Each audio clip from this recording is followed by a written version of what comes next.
Hey guys, what's up? Busy B here. Welcome back to the channel, guys. So, how have your week been so far?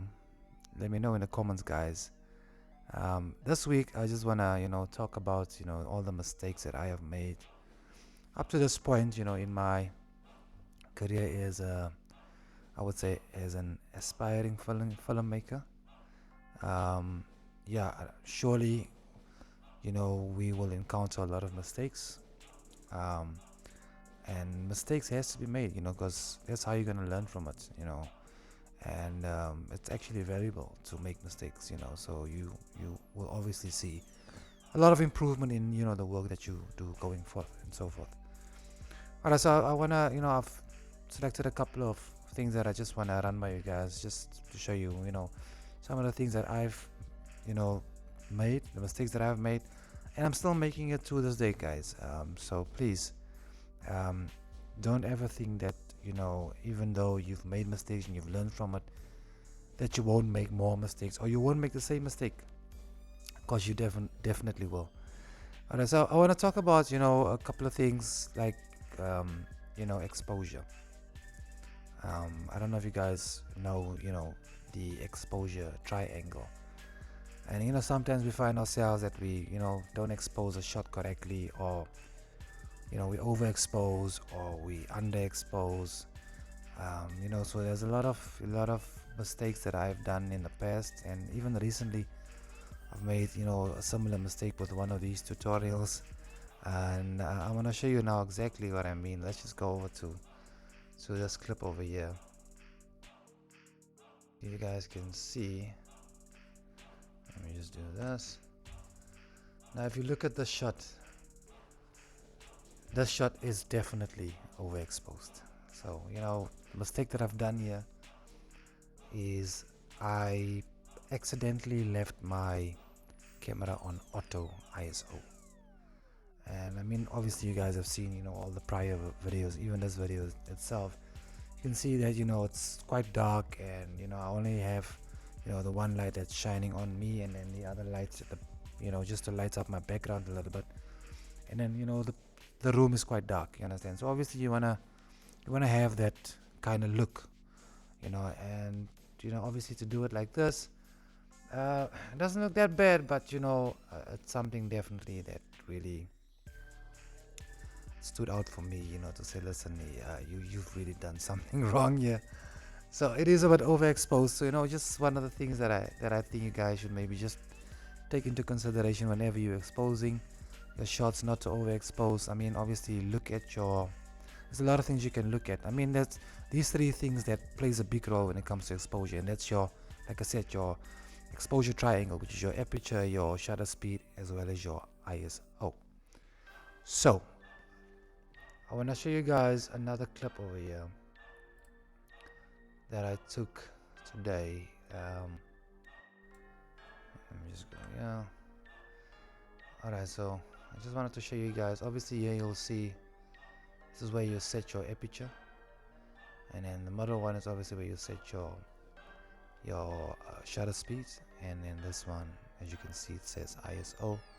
That's where you set your ISO. So I want to play this one so you guys can see exactly what happens, because all three of them plays a role in terms of your exposure, in terms of how bright your shot's gonna be, or how dark your shot is gonna be. So if it's not set properly, obviously you will maybe end up with overexposed footage or footage that are underexposed.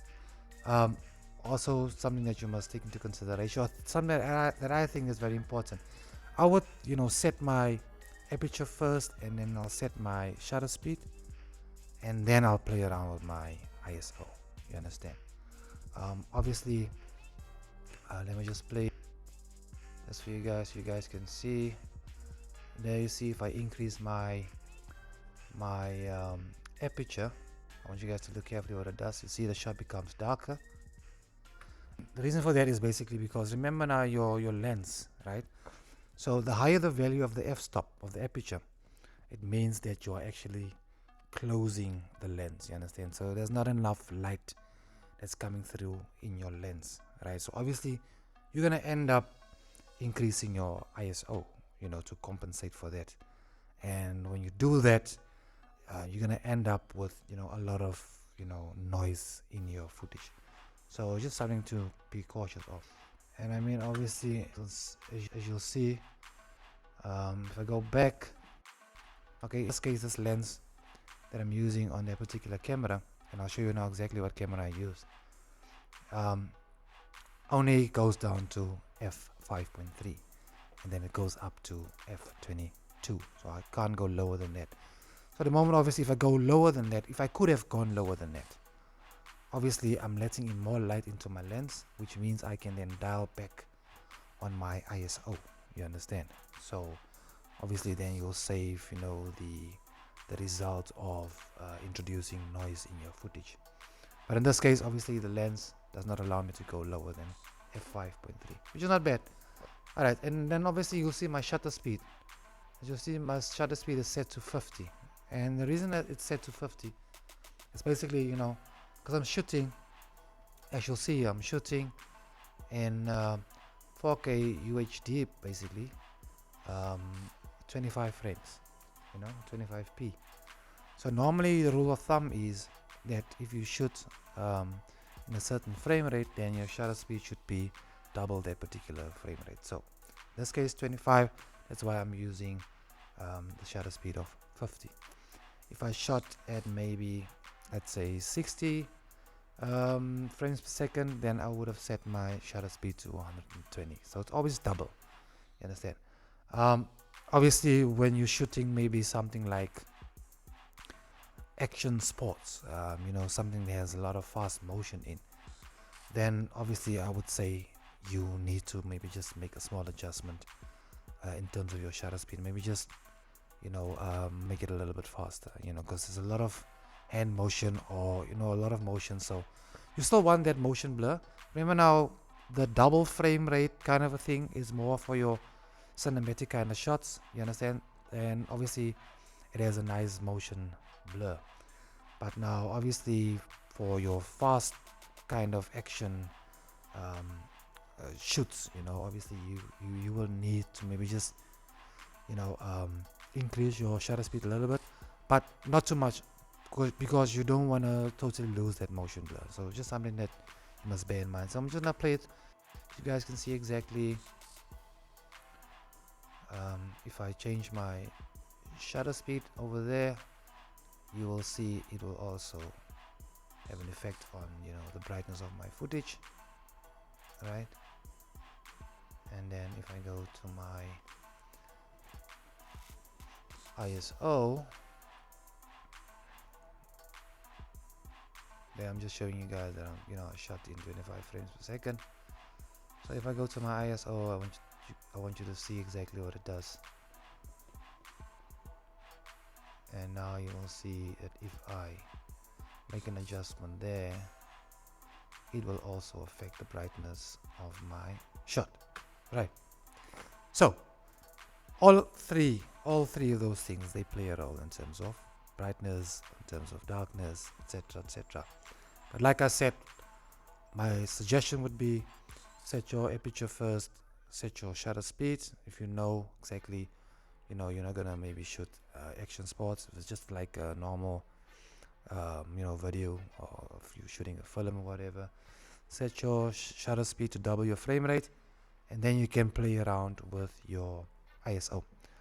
Another thing, remember I said, now if you're gonna be increasing your ISO too much, you're gonna end up with overexposed footage, but you can also end up with a lot of noise in your footage.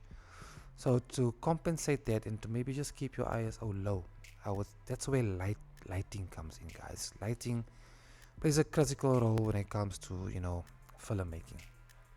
So if you use proper lighting, then you can compensate to not having to use or setting your ISO too high. So obviously lighting, very, very important, guys. All right. The next thing that I would say is audio.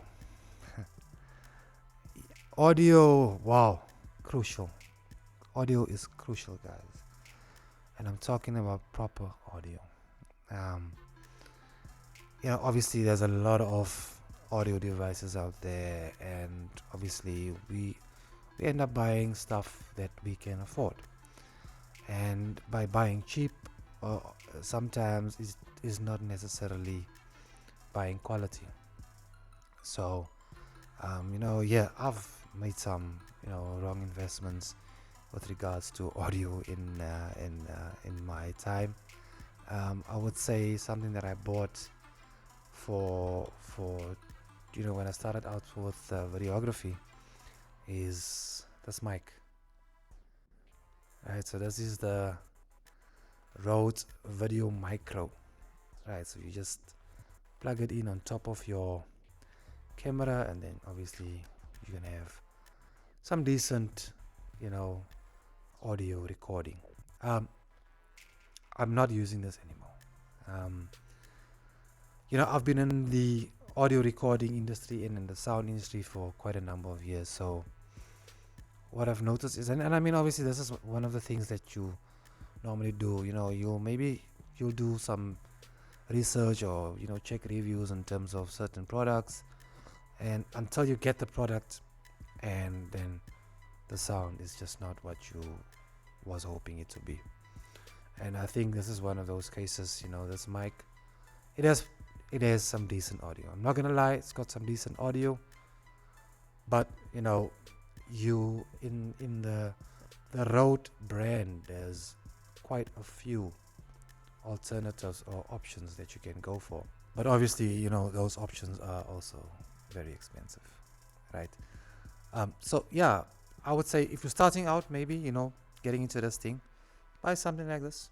It can definitely do the job. It's just that I found that it introduces a lot of background noise, and it doesn't give me that that nice low end that I'm looking for. It's definitely got some nice clarity, but obviously, if I do some of the tweaks in post production, because normally I would use Adobe Audition to do my post production. And obviously, this is one thing that people don't always understand. If you're doing audio recording, you're gonna have to do some adjustments, make some adjustments on your audio. You have to master your audio, your vocals. So definitely something to consider, but just be very careful. Like I said, it, this is obviously just my opinion. It didn't really work for me, so I'm no longer using this. But it's a nice product, man. It comes with this also.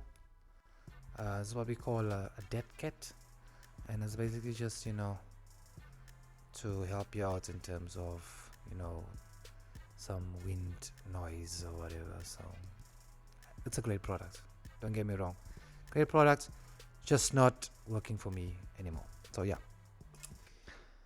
then I want to go to this one.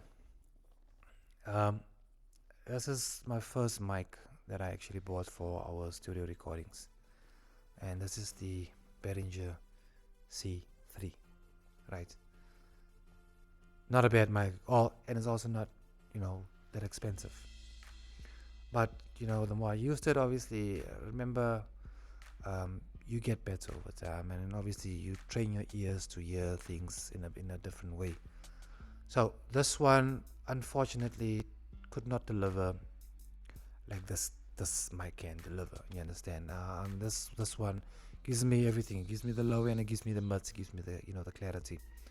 This one, it gave me some nice low ends, gave me some mids, but it just didn't give me that clarity that I was looking for. And even if I do make adjustments in post production, it's not really that great. So another thing that you must also take into consideration, guys, is if your mic sounds good prior to post production, then you don't really have to make a lot of adjustments in post to get it to sound that great. You understand what I'm saying? So the more you're gonna mess with the audio, you're just gonna mess it up, if that makes sense, right? So I want to show you guys something quickly, some of the adjustments that I normally make to my audio. Alright, so this is just a clip that I also just recorded, just a short clip I recorded. I'm not gonna play it for you guys. I just want you guys to see what I do. So now, if you look at this, obviously there's my the raw audio, right? And I'm just gonna open it quickly, go in there, and there you can see, you know, how I highlighted. And what I've done is I've made a preset. You know, I've made a preset of, you know, the things that I wanna add onto my final product. You know, maybe some, you know, equalizers or some, you know, multi compressors, some mastering, etc., etc. So then I've created a preset, and as you can see, it says settings for tutorials. So that's a preset that I'm using all the time when I'm recording these videos. I'm using this mic, which is also a Behringer mic. This one is the B1. So very nice mic, and I'm sure you guys can hear from the audio. It sounds pretty proper, I would say. All right, so then obviously, yeah, I would go into my settings over there, my preset, and then as you can see on my preset, I've got some, like I said, some dynamic processing. You know, I've got some compression over there. I've got some equalizing. I've got mastering. You know, and some more equalizing. So those are the things that really makes up that complete settings for tutorials presets. So that's what I normally use. I just want to show you what happens to the waveform of the audio if I apply those settings to my audio clip. So if I apply it, and now you can see it definitely, you know, boost, you know, everything in that waveform. You understand? So and if I take it back, you guys will just see that the difference. So that's before, and then that's after I've applied my settings to my audio. So that's my process normally, you know, with audio recordings, whether it's, you know, for these tutorials, whether it's for studio work. That's my process, but I don't use the same preset for everything, you understand? All right, so yeah, I want to go on and then show you another option you guys can go for. This is the legendary Shure SM58, and I use this mic, you know, whenever I do my live DJ mixes, and I normally, you know, talk to my audience. And remember, yeah, those mixes, they also go live each and every Wednesday 8 p.m. on my Facebook page, which is BusyBee SA. So please go and check it out. I do variety of music, you know, like house, you know, different genres of house. So yeah, so normally then I would talk on this mic, and this is a great mic.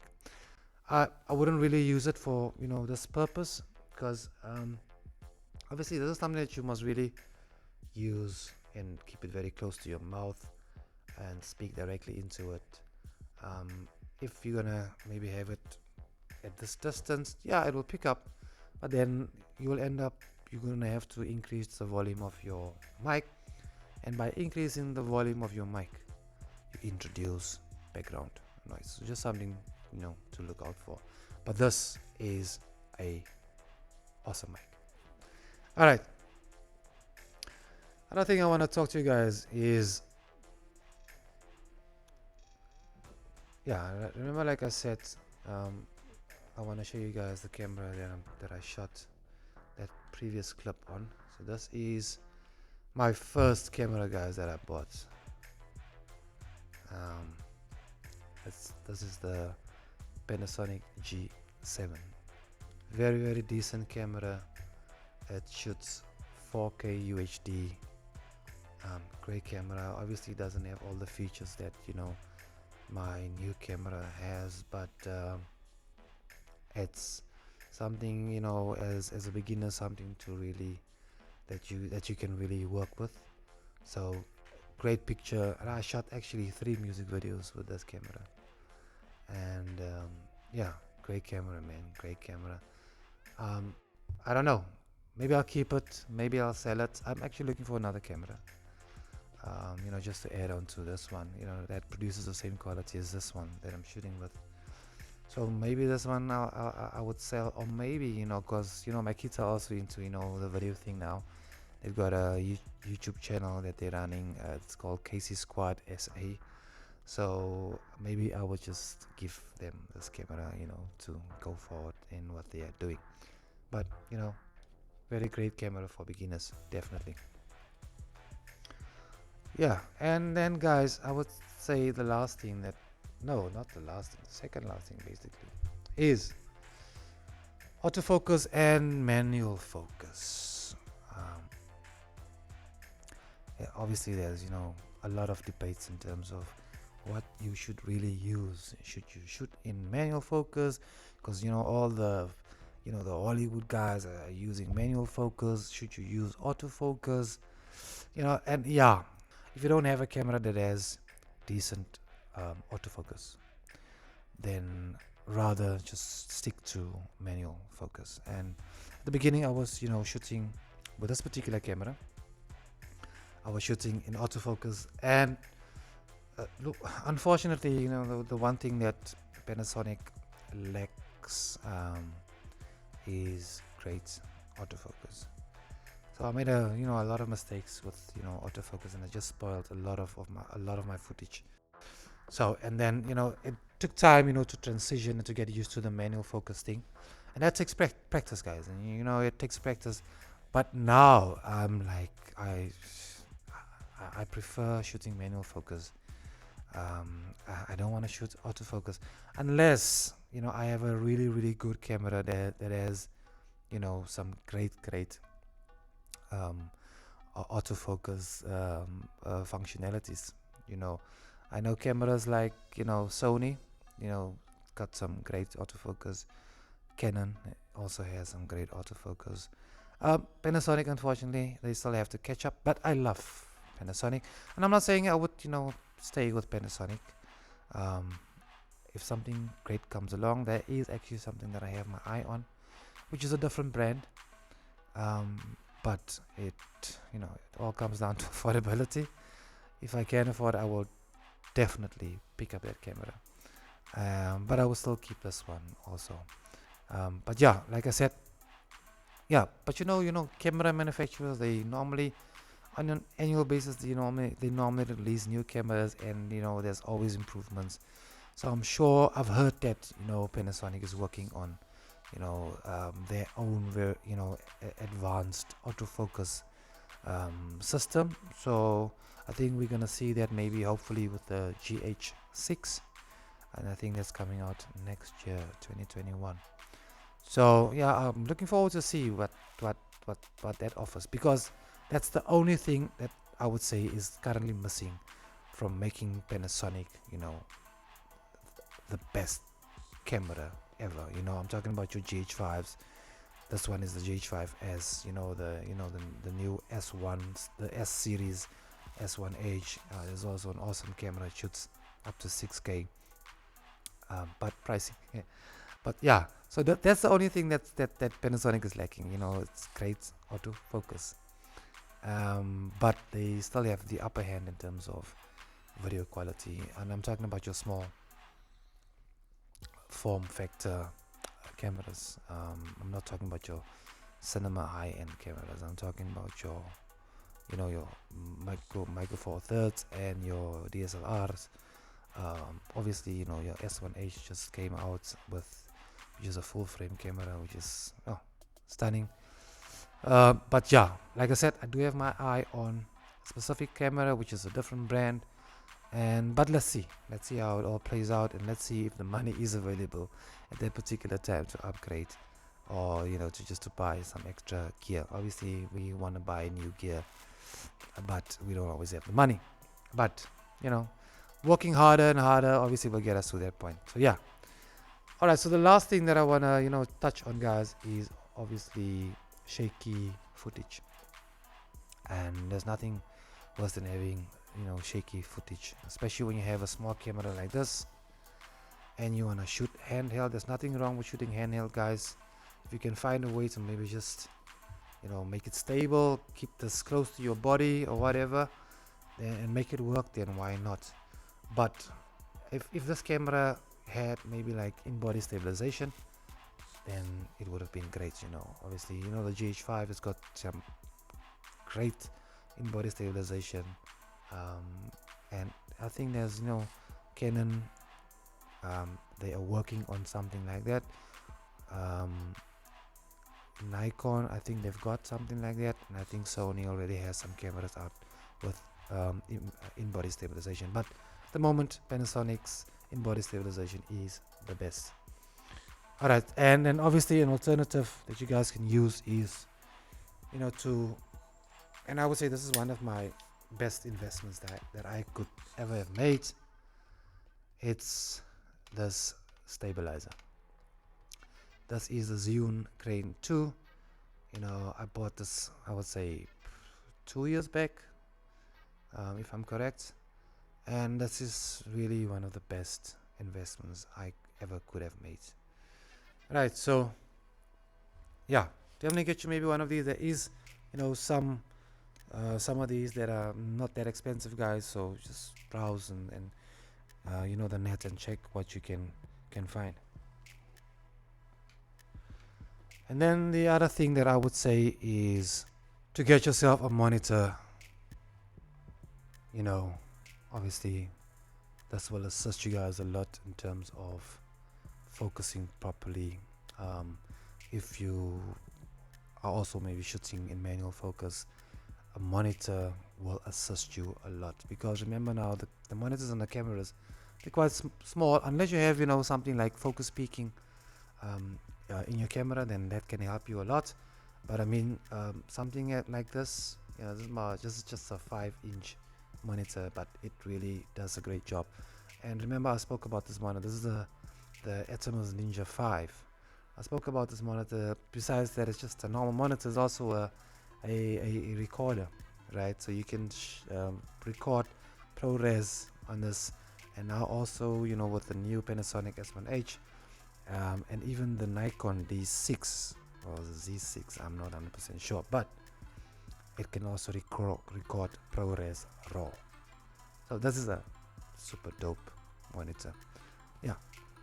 Yeah, so guys, those are the things that I would say, some of the things, the mistakes that I've made, some of the things that I actually bought over the years, to make sure that I don't make the same mistakes. But like I said, I'm still making those mistakes on a daily, guys. So but you just have, it's a continuous learning thing. You will always make mistakes, but you just have to learn from it and grow from there. So yeah, I hope you guys enjoyed this one, man. If there's any questions, guys, please leave it down below in the comment section. Yeah, and if there's anything that you guys are disagreeing with, leave it down in the comment section. But please, guys, subscribe to this channel. Please give this video a thumbs up, and don't forget to hit that notification bell to receive more videos coming on a weekly basis. We're doing this each and every Wednesday, like I normally say. On that note, guys, I'm gonna love and leave you. Have a wonderful weekend. I love you guys. Peace.